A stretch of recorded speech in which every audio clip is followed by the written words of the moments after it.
Bonjour et bienvenue sur Tips, le podcast d'Ocha qui vous donne toutes les clés pour lancer et booster la croissance de votre podcast. Moi, c'est Emma et dans ce nouvel épisode, on va répondre à une question que beaucoup de podcasteurs et de podcasteuses se posent. Est-ce que faire une pause dans son podcast l'été, c'est une bonne ou une mauvaise idée ? Ah, l'été, le soleil, la tranquillité. C'est le moment idéal pour prendre du temps pour soi et se ressourcer. Mais quand on a un podcast, c'est pas toujours évident parce que la régularité, c'est l'une des clés pour réussir. Et qu'une pause, c'est tout l'inverse de la régularité. Déjà, si vous ne ressentez pas le besoin de faire une pause et que vous voulez profiter de l'été pour continuer de travailler sur votre podcast, eh bien, c'est une très bonne idée. Vous aurez un peu plus de place et de visibilité sur les réseaux sociaux parce que justement, beaucoup de podcasteurs et de podcasteuses vont faire des pauses et arrêter de publier.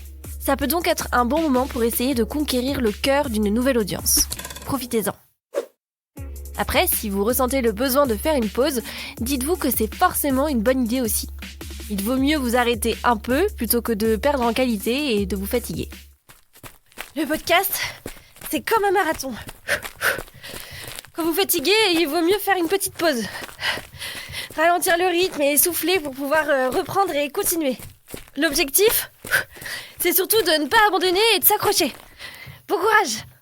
Le problème, c'est que vous allez casser les habitudes d'écoute de vos auditeurs et de vos auditrices.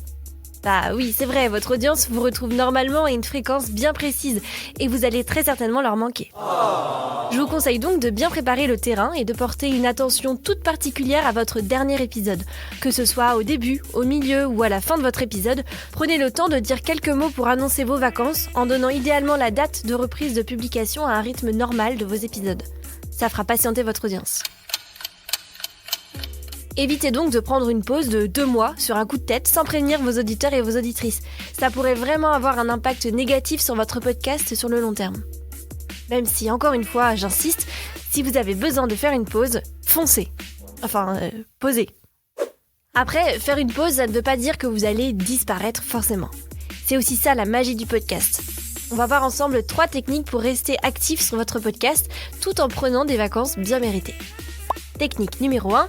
La programmation de vos épisodes et de vos publications sur les réseaux. Avec cette technique, si vous vous y prenez bien à l'avance, vous pouvez même prendre des vacances de plusieurs mois sans que votre audience ne s'en rende compte. Avec Ocha, vous pouvez programmer la publication de vos épisodes ainsi que vos messages sur les différents réseaux sociaux. Votre plan d'attaque peut donc être de préparer 3 ou 4 épisodes d'avance et de les programmer pour une publication dans les semaines à venir, pendant que vous bronzez tranquillement les doigts de pied en éventail sur la plage. Comme ça, pas de prise de tête.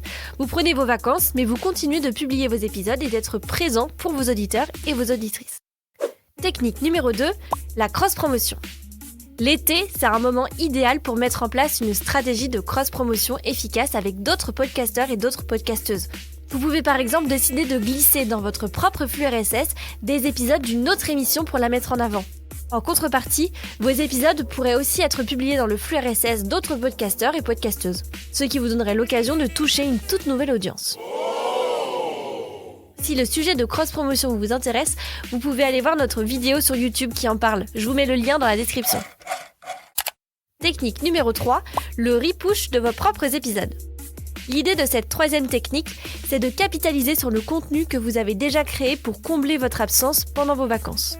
Dans le podcast, on a tendance à seulement mettre en avant son nouvel épisode, sa dernière actualité ou son dernier projet.